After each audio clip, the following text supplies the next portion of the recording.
Olá pessoal, eu sou a professora Isabel, estamos novamente aqui para mais uma videoaula.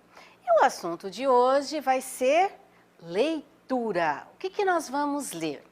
Relato. Relato nada mais é do que um gênero textual pertencente à tipologia narrativa que nós já estudamos em aulas anteriores e hoje a gente vai fazer uma, digamos assim, uma leitura bem calma para a gente poder analisar bem qual a diferença do relato, que é um gênero, de outros gêneros também pertencentes à tipologia narrativa. Então, o relato de hoje vai ser o quê? Uma crônica de jornal. Mas o que é uma crônica? Nada mais é também do que um relato. Só que a crônica, gente, é assim, ela sempre procura relatar fatos do cotidiano.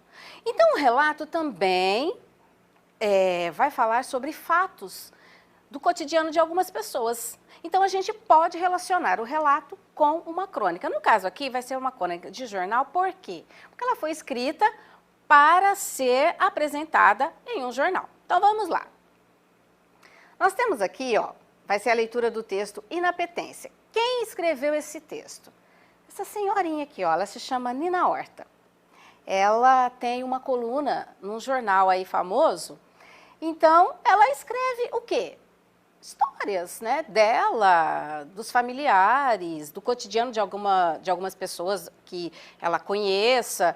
Mas nesse caso aqui, em especial, ela escreveu uma crônica falando a respeito das memórias dela, né, das coisas que ela lembra que já se passaram há muito tempo. E nesse caso aqui, ela vai falar, né, de alguém, de algumas pessoas da família dela, mas que assunto?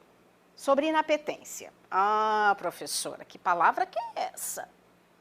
O que será que significa inapetência? Para que a gente possa entender bem o significado dessa palavra, para depois entender o que quer dizer o texto, nós vamos observar duas imagens agora. Olha só. Observe essa primeira imagem. Nós temos aqui, ó, uma menininha, ela está com uma colher, um prato de comida na frente dela. Vocês acham que ela está com vontade de comer? Olha só a carinha dela, tá ali, né? Fazendo uma horinha, igual muitas vezes a gente faz, principalmente quando a gente come aquelas bobeirinhas antes do almoço ou do jantar e a gente fica lá, né? Fazendo aquelas círculos no prato, passando a hora e nada de comer. O que significa isso aqui, gente? Falta de vontade de comer. Ela tá com cara de quem está faminta, de quem está louca para comer o que está ali no prato? De jeito nenhum. Então, o que significa a palavra inapetência? Falta de vontade de comer. A pessoa não tem vontade de comer e pronto. Outra imagem. Se a pessoa não tem vontade de comer e fica ali, né, fazendo horinha no prato, e aquela que não aguenta ver uma pizza e quer comê-la inteira, ou um doce ou um bolo que seja, inapetência, falta de vontade de comer. Apetência, quem tem vontade de comer. E ó, comer bastante. Olha a cara de satisfação dos dois menininhos ali. Certo, gente? Então, a diferença dos dois, né? Inapetência, falta de vontade de comer. Apetência, vontade de comer, ó, e bastante. Então, vamos lá. O texto Inapetência, de Nina Horta, igual já falei para vocês, trata-se de um relato, né? No caso aqui, uma crônica que ela faz, que ela traz o quê? Lembranças dela. E quais são essas lembranças que ela tem? São as lembranças dos 3 netos dela, quando eles ainda eram crianças, né? Quando eles eram bem pequenininhos. Então, ela traz, né, uma referência a fatos que aconteceram com essas crianças quando eles eram pequenos. Quem são esses meninos? Pedro, Úrsula e Laura. Qual é a diferença desses 3 meninos, dessas 3 crianças? O Pedro tinha inapetência? Já vou adiantar, não. Ele comia tudo que ele via pela frente. Então, ele fazia uma distinção entre o que era comível e o que não era comível. Já a Úrsula e a Laura é que é a problemática da história que ela vai contar aqui, do relato que ela vai fazer para a gente. Elas tinham sérios problemas para se alimentarem. Então, vamos ver. Relato, que é o que nós vamos ver agora, é diferente de uma narrativa ficcional. Então, já expliquei para vocês anteriormente que toda narrativa conta uma história. Nesse caso aqui, o relato é diferente da narrativa ficcional, porque a ficcional nem sempre, né, na maioria das vezes, ela não vai falar de casos que sejam reais, verdadeiros. Já o relato não. O relato, ele se baseia em fatos reais, no que é verdade. A narrativa ficcional, ela está no nosso imaginário, né? A gente inventa. Muitas vezes parecido com a realidade e muitas vezes não, né? Que são o caso das histórias extraordinárias, que acontecem coisas assim, fora do padrão da realidade. Então, a narrativa ficcional são acontecimentos imaginários inventados pelo autor, semelhantes ou não à vida real. Mas apresenta o quê? Verossimilhança. O que isso quer dizer? Quer dizer o seguinte, que se não tiver aproximação com a verdade, fica difícil de quem está lendo ou assistindo, no caso, um filme, uma novela, acreditar que aquilo realmente esteja acontecendo. Então, para que a pessoa que está lendo um texto ou vendo, né, uma peça teatral, uma TV que seja, ela consiga se infiltrar dentro da história, fazer parte da história. Por quê? Porque ela vai apresentar fatos que acontecem na vida real, mesmo eles não sendo verdadeiros, certo? Já o relato, o autor apresenta os fatos como tendo realmente acontecido, né? Está ligado, de fato, à vida real, ao que acontece no cotidiano das pessoas. Então, agora, a gente vai fazer a leitura do texto, né, desse relato, e vamos aí observando o que a autora quer nos dizer com esse título Inapetência. Só para lembrar, gente, todas as vezes que nós vamos ler algum texto, ou até mesmo quando a gente vai produzir um texto de autoria, a gente tem que atentar para o seguinte: o título, ele precisa ter sentido com o que está escrito no texto. Você não pode colocar um título que não vai ter nada a ver com aquilo que for escrito ali. Então, a gente tem que fazer o quê? Uma conexão. O título tem a ver com o que está escrito na história? Então, a gente vai ver por que chama-se Inapetência, o título da história. Já dei uma adiantadinha para vocês lá na frente, a questão das crianças. Um comia demais e as outras duas comia de menos. Por isso a questão da inapetência. Então vamos lá. De repente, eram 3 netos. Um que dividia o mundo em coisas comíveis e coisas incomíveis. Lembro do Pedro pequenininho. Olha, texto narrado em primeira pessoa. Lembro do Pedro. Quem que lembra, né?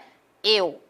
Lembro do Pedro pequenininho, andando de mão dada com o pai na praia e apontando umas cracas nas pedras.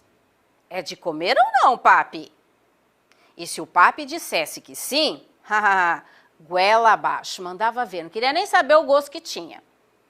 Quando o coelho de Páscoa vivo, que ganhou, fazia artes, além das permitidas, segurava pelas orelhas, levava até a boca do forno, tá, gente?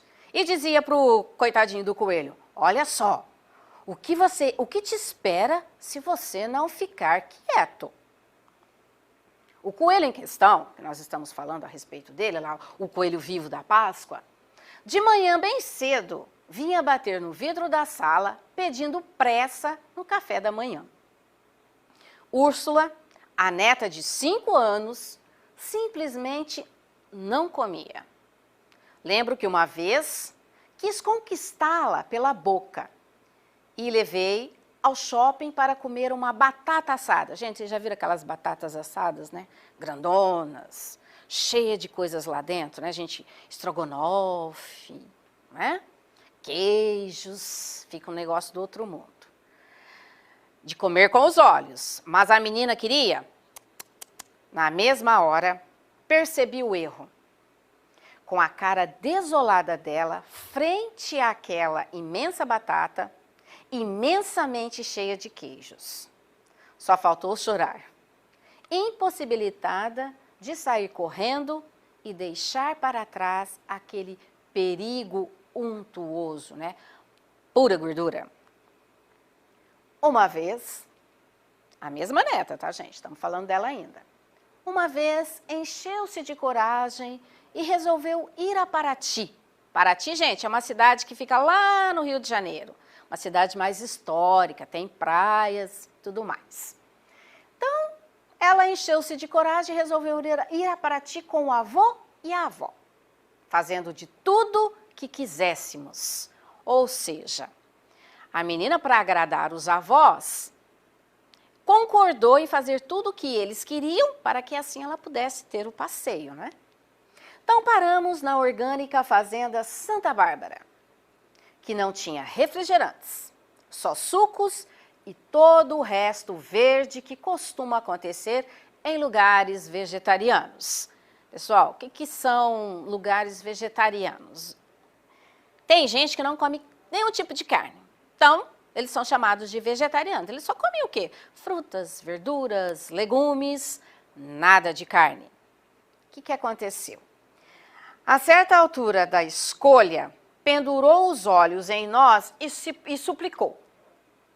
Mas aqui só tem coisa saudável? Olhou lá no cardápio, já devia ter. Salada de frutas, né? Tinha puxado a avó no gosto por um monte de tranqueiras, né? O que seriam essas tranqueiras? Chocolates, biscoitos, pudins, bolos, né? Mas, obediente, comeu de tudo e mal conseguiu chegar ao sítio para vomitar de jorro aquela saúde toda. Ou seja, todo aquele esforço que ela fez para comer todas aquelas comidas saudáveis lá do restaurante vegetariano, não caiu bem no estômago da menina. O que aconteceu? Ela passou mal e vomitou toda a comida. Agora nós vamos para a terceira neta. Laura era a caçula, era a mais novinha. Se a do meio tinha 5, imagina-se que a caçulinha deveria lá ter uns 3, 4 no máximo, né? Então, Laura era a caçula. Magra, loirinha, parecia frágil, fraquinha, né? E absolutamente não comia nada, nada. Lembrando que a Úrsula também não gostava de comer, mas ela ainda gostava de algumas coisas que não eram saudáveis, tipo as tranqueirinhas. Já a caçulinha, e pelo que se entende, nem mesmo as bobeirinhas ela gostava muito de comer. Por que ela não gostava de comer? Não tinha fome. Eu fazia um café da manhã em mini xícaras de boneca, mini cálices, copinhos pequenos assim, né, tacinhas pequenas, e inventava sanduíches do tamanho de uma unha, feitos com ervas do jardim. Era o máximo que ela aguentava. Em que deram essas enjoadas netas?